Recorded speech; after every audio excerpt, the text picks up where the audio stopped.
Meanwhile, the United States is conducting a major strike on Iran's Kharg Island, the country's main oil export terminal. Lucas Tomlinson is live in Dubai with the very latest. Good morning, Lucas. Well, good morning, Charlie, Rachel, and Griff. While Iran is holding the Strait of Hormuz hostage, it appears that President Trump has returned the favor, striking Iran's major oil hub in the form of Kharg Island, which, according to tanker trackers, was responsible for exporting 96% of Iran's oil last year. And President Trump announcing the strike by the U.S. Air Force on Truth Social. I'll read it for you guys. It says, quote, "The United States Central Command executed one of the most powerful bombing raids in the history of the Middle East and totally obliterated every military target in Iran's crown jewel, Kharg Island. I have chosen not to wipe out the oil infrastructure on the island. However, should Iran or anyone else do anything to interfere with the free and safe passage of ships through the Strait of Hormuz, I immediately reconsider this decision." It appears those JDAMs land a little harder than the 90s, Griff. Now, Kharg Island is located off the coast of Iran, closer to Iraq and Kuwait in the northern Persian Gulf, and is Iran's major choke point when it comes to exporting oil, perhaps an area of vulnerability that the U.S. military is exploiting.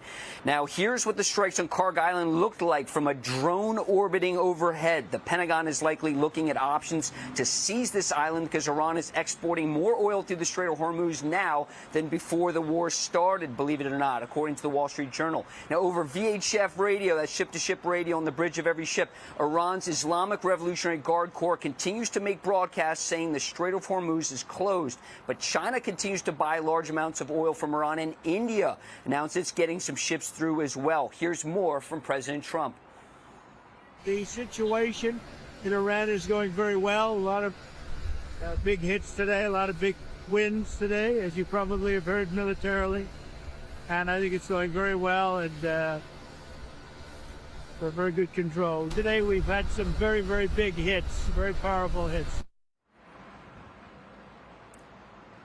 Now, should President Trump and the Pentagon decide to seize Kharg Island, that could happen with the Pentagon dispatching more than 2,000 Marines aboard the Tripoli Amphibious Ready Group to the Middle East, coming from the Pacific. And Griff, I expect you to come to attention, have the control room pipe in the Marine Corps hymn when I talk about Tripoli. Charlie can explain. In addition to Tripoli, the USS San Diego and USS New Orleans are also part of the Ready Group, and bring them an aviation component as well. Another squadron F-35 stealth fighter jets, in addition to Ospreys, Super Stallions, and Vipers. Those are AH-1 gunships. Now, here in the UAE, this country has received more than 3 times the amount of Iranian missiles and drones than Israel. Those attacks have dropped off in recent days, although it was a little noisy this morning. Another building just a couple miles away was hit by falling debris after an Iranian drone was intercepted. No injuries, just the facade. And also a major oil refinery near the Strait of Hormuz here in the UAE was also hit by falling debris, starting a fire. Oil production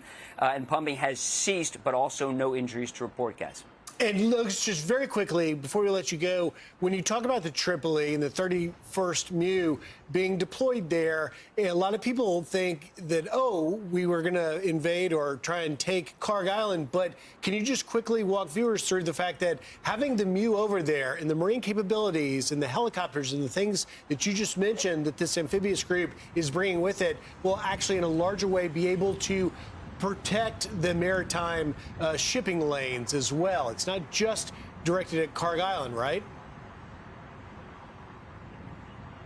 There's no question. There's also the UAE would like to talk about some islands. There's 3 islands that they claim as their own that Iran has seized. Not likely the Marines would necessarily do that for the Emiratis, but no love lost for Iran here in the UAE. In fact, the Emiratis have seized Iran's financial interests here in this country. In addition to tourism, of course, this is a major financial hub for the region. We heard Iran say they want to start attacking banks and financial institutions in the region. Formula One is set to announce they're going to cancel some races in Bahrain, Saudi Arabia, but I can report, Griff, the horse racing went unabated last night. A brief pause in the paddock when there were some alarms went off, but back to your Marines, more importantly, those Marines could seize Kharg Island. No problem with overflight rights here over the UAE or Saudi Arabia, and certainly seizing the island would be something the Marines can do.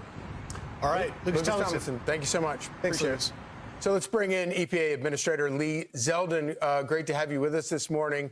So taking military dominance over Kharg Island doesn't necessarily open up the Strait of Hormuz. What needs to be done to get oil flowing through there? Well, you just look at the entire package of what President Trump and his national security team have been doing. It all adds up to a more stable and secure Middle East, as well as the Strait. So obviously, in the initial few days of what we're experiencing, there's instability as Iran's fighting for their lives. But President Trump and this team have just been delivering strike after strike, win after win on offense, executing our plan. And what we will, I'm confident, have at the end of this process is a more stable region, and tankers not have to worry about a terrorist regime being able to attack them, as we've seen them have to experience that threat with just about every run here for decades. So, Lee, let's jump in right on that, because Democrats are saying that the president has caused an energy crisis and that this is a disaster. And they point to rising gas prices, which is a reality right now. But in terms of what the president may be trying to do on the energy front, how do you respond to those critics? Yeah, I'm currently in Tokyo, Japan, a White House National Energy Dominance Council forum with many Indo-Pacific nations attending, and all day long, tens of billions of dollars of new energy deals. You have all sorts of Asian countries that want to look east to the United States.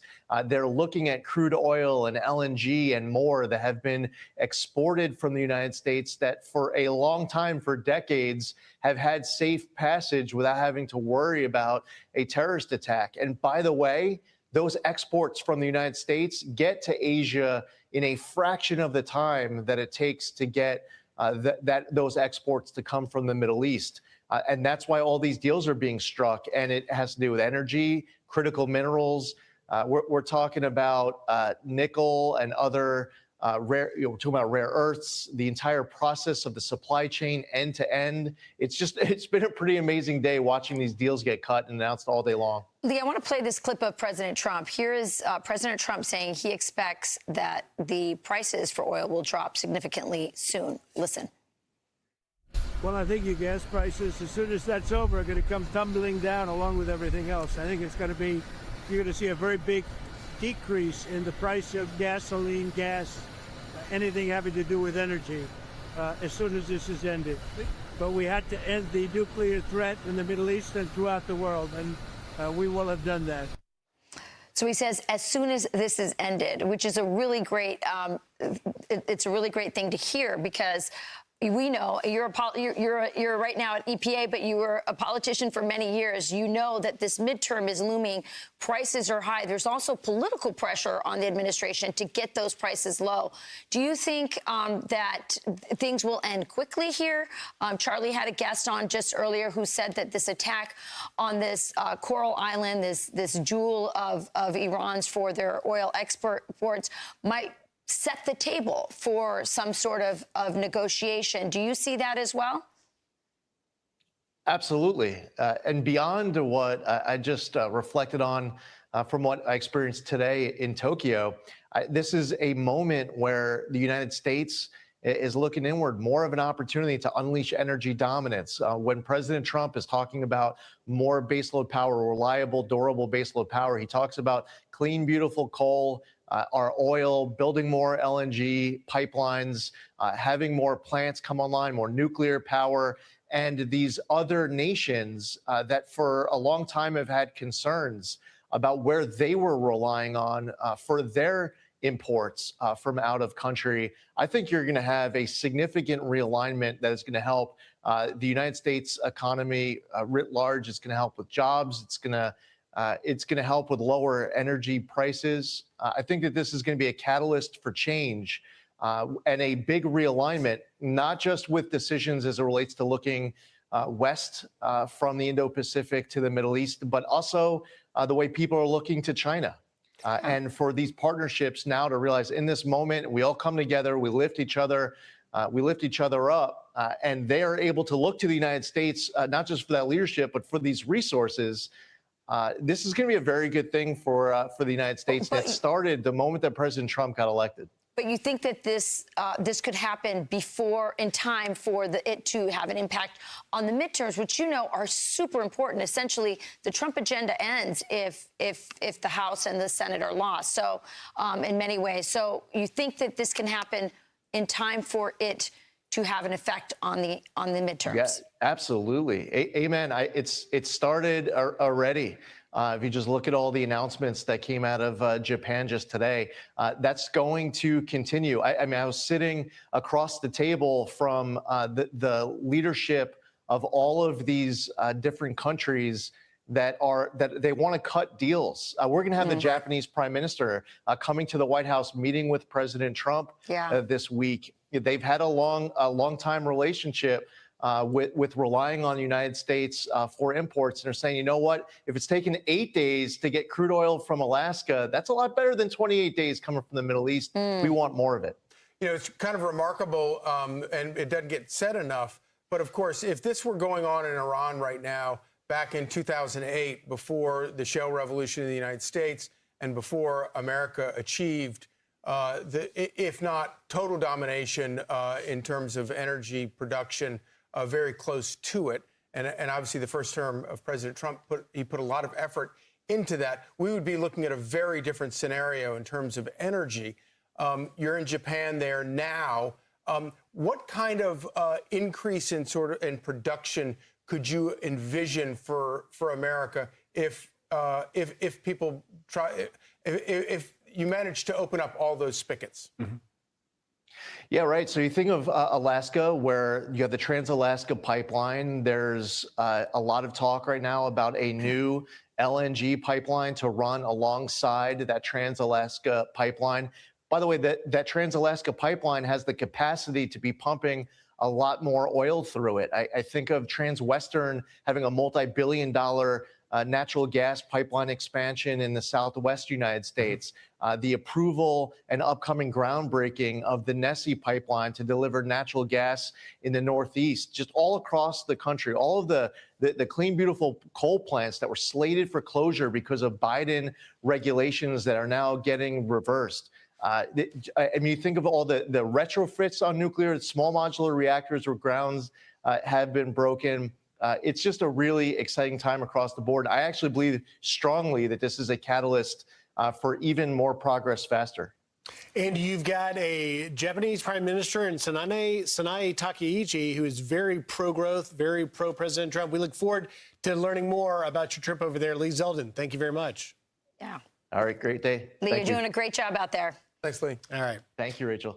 I'm Steve Doocy. I'm Brian Kilmeade. And I'm Ainsley Earhart. And click here to subscribe to the Fox News YouTube page to catch our hottest interviews and most compelling analysis.